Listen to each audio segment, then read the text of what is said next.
What's up, folks? Your buddy Fatalroadie. Thank you for doing a Smackdown review. We started off with the recap of the past 2 weeks of Retribution attacking WWE. Back at the ring, Michael Cole and Corey Graves says that the WWE added extra security for the Performance Center. And we go straight on to a match. Big E versus John Morrison. Before this match really gets started, the lights start flickering. Then Retribution comes out, mobbing the ring, attacking Big E and Morrison. So much for that extra security. They bolt out of the ringside area. The Miz comes out to check on Morrison. And it turns out that this match is going to be held on later tonight. Backstage, Big E tries to rally the locker room with King Corbin and Sheamus talking him down. Back to the ring, the new security is now standing around ringside. Sasha Banks and Bayley are in the ring. They're jaw-jacking. And I guess now they're going to be announcing the competitors for the Triple Brand Battle Royal. You got the Iconics, Shotzi Blackheart, Tegan Nox, Lacey Evans, Asuka, Naomi, Liv Morgan, Ruby Riott, Shayna Baszler.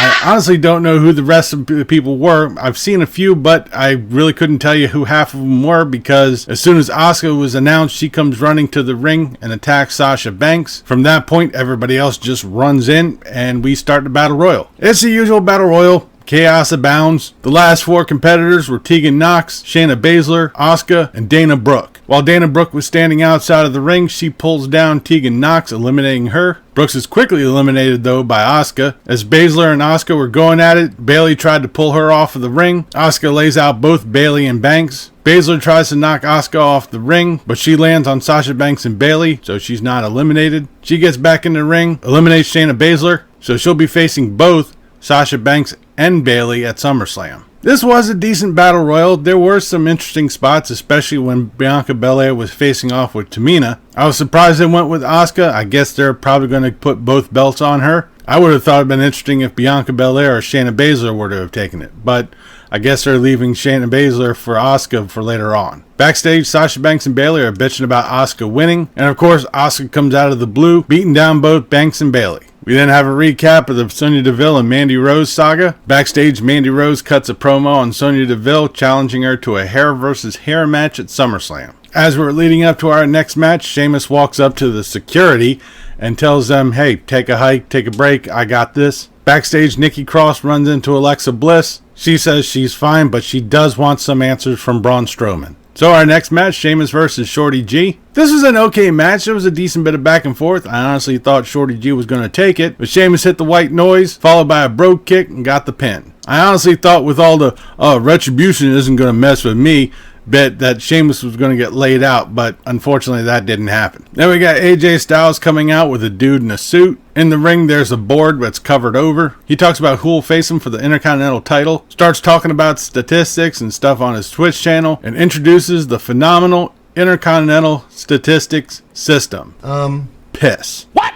On the list, AJ Styles is number 1, and number 2, 3, 4, and 5, nobody. Shocker. Jeff Hardy interrupts, says that he wants a shot at the title. AJ gives mad respects to Hardy, but says hell no, this ain't no pity party. Jeff Hardy beats down Styles and puts his name up on the board. It's later announced that next week AJ Styles will be facing Jeff Hardy.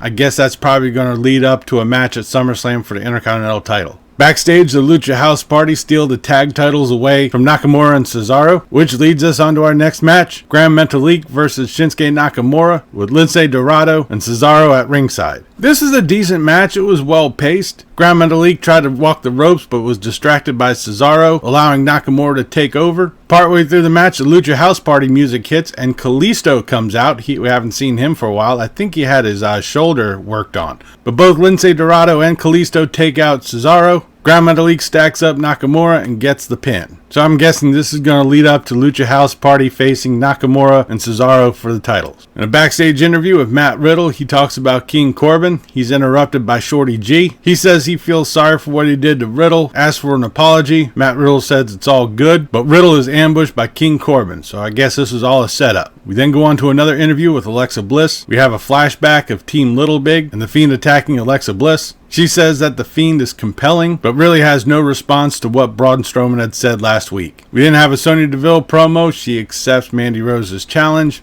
Alright. Now we go on to our main event, which was the match from earlier tonight. Big E versus John Morrison. The Miz is at commentary. This is an okay match. The Miz does get involved. Otis comes out to put an end to it. The lights start going screwy again. We come back after a commercial and the SmackDown locker room is circling ringside, to which we cut backstage and Retribution is running roughshod all over the backstage area. One of the referees comes running out and tells the locker room what's going on. Everybody then goes backstage to find out nothing is there. Awesome timing, folks. Back in the ring, Big E and Morrison are still going at it. Big E puts the stretch muffler in on Morrison. He taps out. After the match, Sheamus comes running in, gives Big E a brogue kick. Braun Strowman's music hits. He comes running out, sporting a new buzz cut. He calls out the Fiend, but Alexa Bliss comes walking out. She says, "This is not the Braun Strowman that I know." Strowman says, "You used me," and that everyone who comes in contact with the Fiend changes, including you. He's telling Bliss to get out of the ring. She says, "Alright, but if I can't talk some sense into you, I'll slap some sense into you." Starts slapping the hell out of Strowman. He picks her up in a military press. The lights start going out. Strowman drops Bliss just as the lights were going out. The red light comes on. The Fiend is there with Alexa Bliss doubled over. And Strowman's up on the Titantron laughing. And with this, we end tonight's SmackDown. I really don't know about SmackDown tonight. It was kind of a mixed bag. There were some good points. There were some bad points.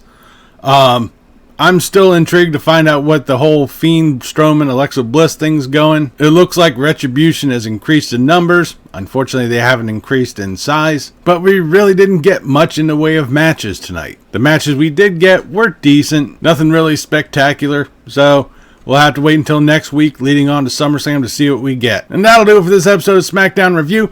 Leave a comment down below what you thought of tonight's SmackDown, what you thought about this video. If you liked it, please give me a thumbs up. Don't forget to share and subscribe. I've been Fatalroadie. You've been awesome. Thank you very much for watching. And remember, if it's too loud, you're too old. See ya.